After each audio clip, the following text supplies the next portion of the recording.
allez bien. Alors aujourd'hui on se retrouve dans une vidéo avec des petits invités tout mignons que vous allez voir courir un peu dans la vidéo parce que là ils sont repartis, mais ils vont revenir de toute façon. Voilà, donc ils reviennent et je vais vous parler donc des objets à prévoir avant l'arrivée d'un chiot. Donc c'est pour ça que je m'étais dit qu'avoir des petits chiots avec moi, et ben ce serait que plus mignon pour la vidéo. Donc avant toute chose, je tiens à remercier Amélie de l'élevage du clos du rêve d'une vie d'avoir bien voulu que je tourne chez elle avec ses petits chiots et tout ça, donc pour pouvoir vous faire cette vidéo. Alors première chose dont on va parler, ça va être les tapis. Donc pour les tapis, moi je vous conseille de prendre un tapis directement adapté à la taille du chien adulte, tout simplement pour pas en acheter 500 000 parce que quand on a un gros chien sinon ça grandit vite et donc ça fait un sacré budget. Les petits.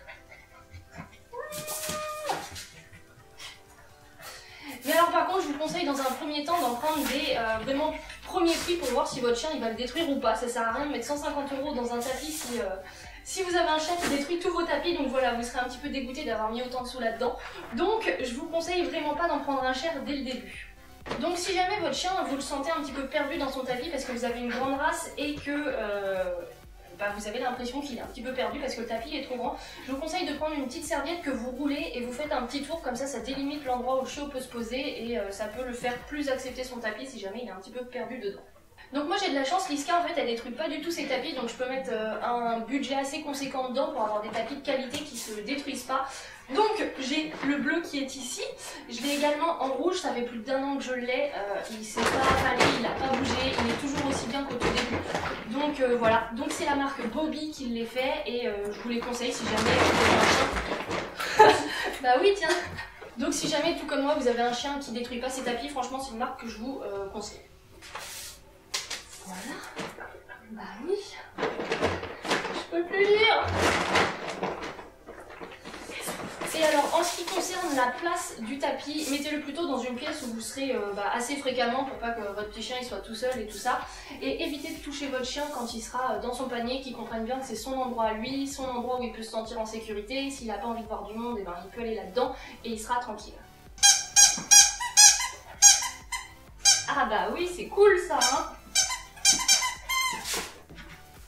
Voilà comment les occuper. Alors deuxième chose importante quand on va avoir un chiot, c'est bien entendu de prendre des petits jouets. Donc ça il y en a plein de sortes qui font du bruit, qui font pas de bruit, en corde, en peluche, en tout ce que vous voulez. Donc vous allez très vite vous apercevoir que votre chien il va préférer une sorte de jouet plutôt qu'une autre et donc ça va être à adapter après suivant ce que votre chien préfère. Donc prenez dans un premier temps beaucoup de jouets à mâcher plutôt pour qu'ils puissent faire leurs dents, faire leur dentition, leur mâchoire et puis qu'ils puissent s'amuser. Mais alors faites attention parce que moi je me suis fait avoir quand j'ai acheté des jouets. J'ai acheté notamment ce jouet là, donc qui est une petite roue avec plein de petits picots pour justement que les chiots puissent faire leurs dents. Sauf qu'en fait c'est un jouet qui est beaucoup trop lourd pour la mâchoire du chien et donc Liska elle jouait pas du tout avec et c'est que maintenant qu'elle s'amuse et qu'elle le lance dans tous les sens et tout ça. Donc faites attention, c'est pas parce que c'est marqué pour chiot que c'est forcément un jouet pour chiot. Prenez bien le temps de peser le jouet, de voir s'il est adapté à la taille de votre chien et tout ça et ne vous fiez pas spécialement à ce que disent les commerçants. Donc après on a bien évidemment les petites peluches. Alors celles-là, faites attention aussi avec les petites peluches à pas en prendre des trop mignonnes parce que sinon vous n'aurez pas la force de donner ça à votre chiot pour que ça se fasse déchiqueter et c'est ce qui s'est passé notamment avec celle-là. Liska l'a jamais eu dans la bouche et je pense qu'elle l'aura jamais. Ce qui est sympa également c'est de prendre des petites balles comme ça, vous verrez que le petit chien il va vouloir courir. Ouais. Donc voilà, les petites balles comme ça, c'est plutôt bien apprécié par les petits chiens. Voilà, ils sautent dessus pour essayer de la choper. Donc c'est mignon. Et sinon, dernier jouet que je vous conseille vraiment, ou avant-dernier, c'est le Kong. Donc le Kong, il y en a des spécialement faits pour chiot, donc ils sont dans un matériau un peu plus mou. Donc ceux pour chiot ils sont vraiment dans un matériel un peu plus mou, il y en a pour les tailles adultes après, donc ils sont un peu plus résistants pour les chiens. Bah oui mais là c'est, hein, dans un matériau un peu plus résistant pour les chiens qui ont tendance à tout détruire. Liska pour l'instant elle a toujours le même parce qu'elle le détruit pas, donc voilà, donc c'est cool. Et donc le principe c'est qu'on met des croquettes ou des friandises à l'intérieur et quand vous vous absentez vous pouvez le laisser à votre chien et du coup ça l'occupe parce que il va vouloir retirer toutes les petites friandises qu'il y a à l'intérieur. Et du coup dernier petit jouet que je vous conseille, donc là c'est de la marque Carly, c'est des petits os en nylon en fait et c'est aromatisé donc au chocolat et à la vanille. Je doute que l'odeur reste très longtemps et soit très présente, mais bref. Et du coup en fait c'est un matériel qu'on retrouve pas ou très rarement dans le mobilier de maison.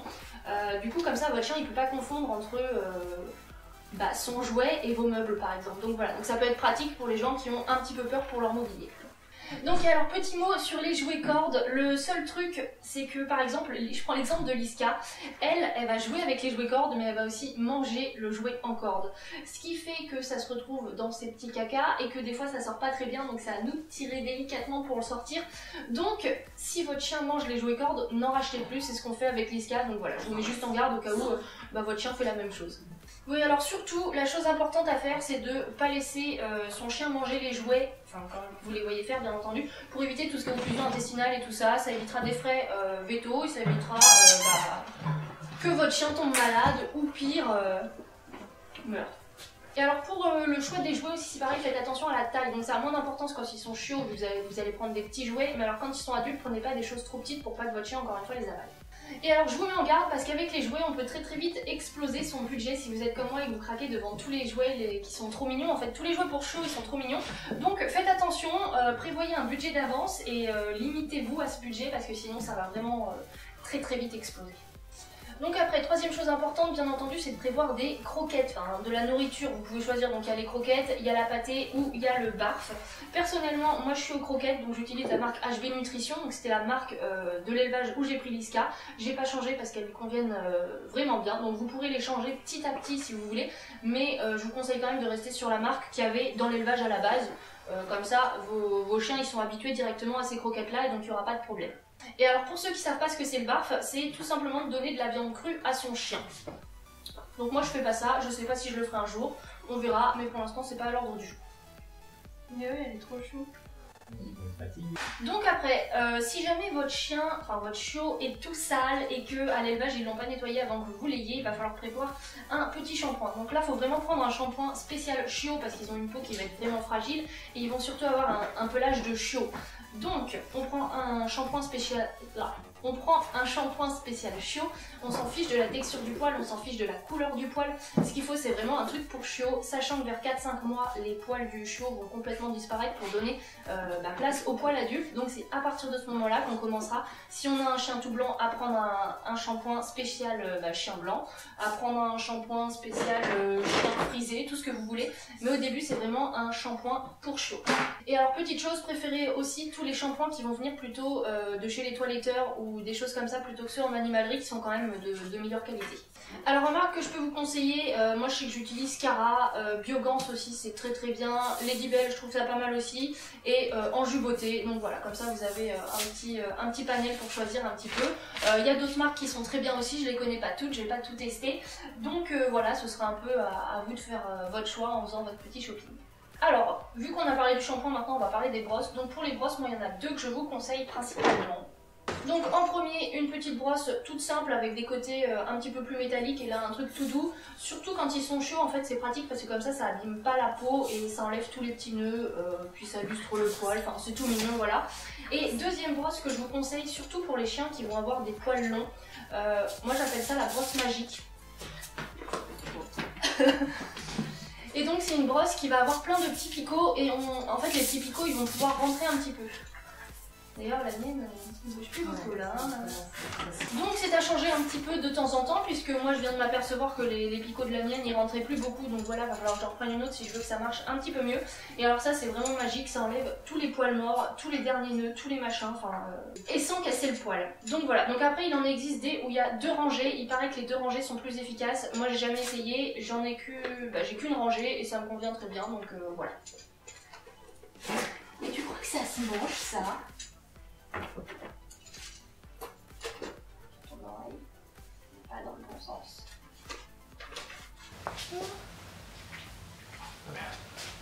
Il est chaud lui, c'est mon préféré avec Naya. En même temps j'en ai vu 4 points. Et la moitié. Alors prochain élément à prendre c'est ce qui va être gamelle, donc on en prend deux, une pour la nourriture, une pour l'eau. L'eau je rappelle qu'il faut en mettre tout le temps, donc de l'eau claire, donc c'est-à-dire de l'eau propre, qui n'a pas passé 3 jours dans la gamelle. Et voilà, donc il faut en mettre tout le temps à disposition du chien parce que sinon en fait c'est de la torture, donc voilà. Alors pour les gamelles, pour les grosses races, vous pouvez directement adapter à la taille du chien adulte parce que généralement les chiots en élevage ils vont être nourris tous en même temps dans la même gamelle, il va pas y avoir 8 petites gamelles, un pour chaque chiot, donc ils sont directement habitués à avoir un grand récipient, donc voilà, vous embêtez pas à en prendre des petits. Et il y en a qui coûtent extrêmement cher parce qu'ils ont des beaux dessins et tout ça dessus. Les toutes simples en inox, elles font très bien l'affaire, hein. Et alors pour tous ceux qui vont avoir des grandes races, je vous conseille vivement de prendre un porte-gamelle. Bon, alors quand ils sont chiots, ça n'a aucune importance, mais alors quand ils grandiront, ça permettra de soulager le dos de votre chien et que la nourriture elle passe plus facilement. Toi aussi tu vas faire des câlins? Bon oui.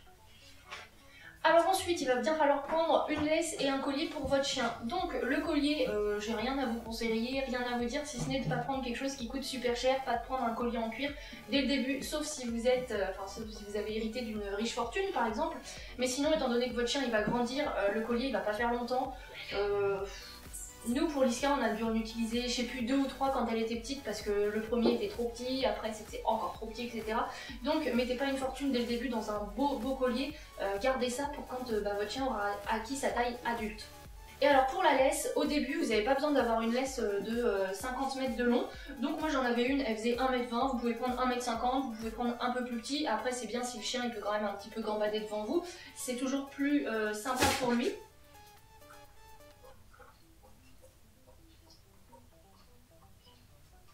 Oui, t'es mignon toi aussi. Et alors par contre, je vous déconseille très vivement les laisses rétractables, déjà parce qu'on n'a aucun contrôle réel sur le chien et parce qu'en plus un accident est si vite arrivé, il suffit que votre chien il traverse la route vite fait et qu'il se fasse écraser, ou vous êtes sur un front de mer, il y a un vélo qui arrive, de loin on ne voit pas spécialement le fil qui relie le chien à la laisse. Donc il suffit qu'il y ait un vélo qui passe pour que ça y est, le vélo il tombe à cause de la laisse, etc. Donc voilà, c'est vraiment pas ce que je vous conseille. Si jamais vous voulez une laisse pour que le chien puisse un peu plus...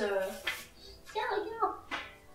Pour que le chien ait un peu plus de liberté, prenez plutôt une grande longe. Alors soit les longes d'équitation, soit des cordes, peu importe. Enfin, vous pouvez faire ça un peu comme vous voulez, mais vraiment les laisses rétractables, c'est pas ce que je vous conseille.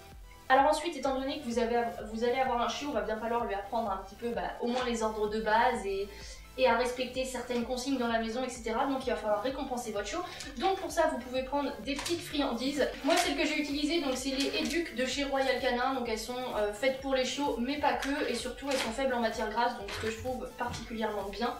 Je vous conseille pas de prendre 40 000 sortes de friandises dès le début parce qu'un chiot ça a un estomac qui va être très fragile, donc déjà que vous allez voir il pourra lécher un petit coin de la maison, un petit truc, il aura plus des beaux petits cacas mais des trucs tout mous, donc allez pas engendrer ce phénomène, donnez-lui pour le début qu'une seule sorte de friandise et comme ça, son petit estomac vous dira merci. Et alors pour tout ce qui est les jouets et les friandises, je vous conseille d'acheter des petites boîtes de rangement parce que sinon vous allez voir que les placards ça va très vite devenir l'anarchie. Je vous ferai une photo du mien, j'ai beau avoir des boîtes, c'est quand même l'anarchie. Donc vraiment, si vous pouvez un petit peu prendre des grandes boîtes pour ranger tout ça, ce sera mieux. Ah bah oui tiens, hein? Ah si, c'est bien.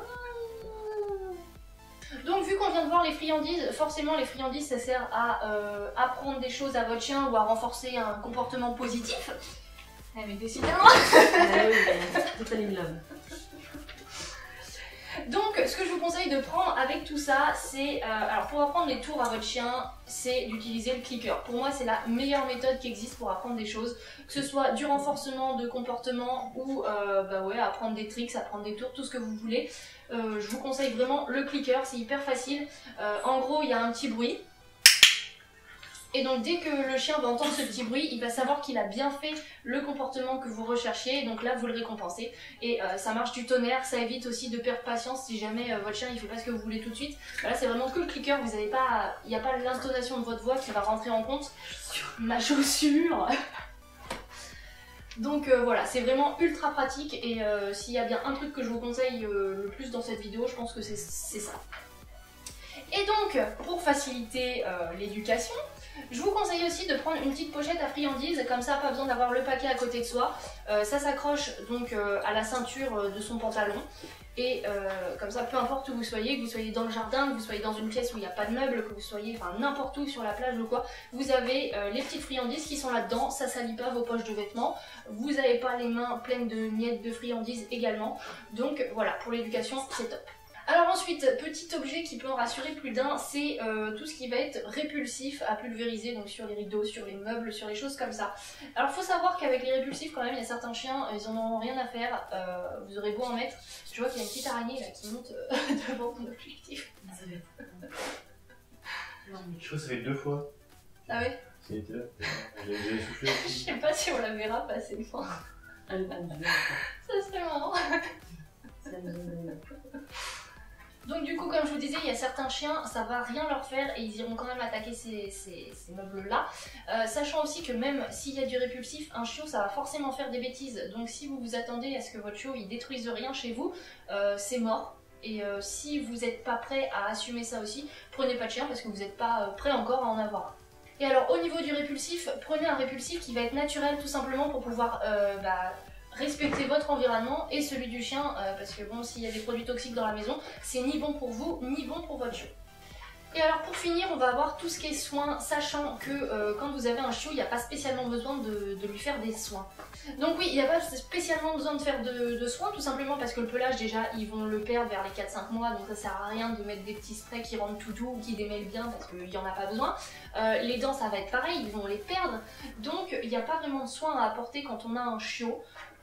Donc je ferai des vidéos par contre ciblées sur certains soins, enfin bref, sur plein de choses qui arriveront plus tard, qui vous expliqueront vraiment ce que vous pouvez prendre et tout ça.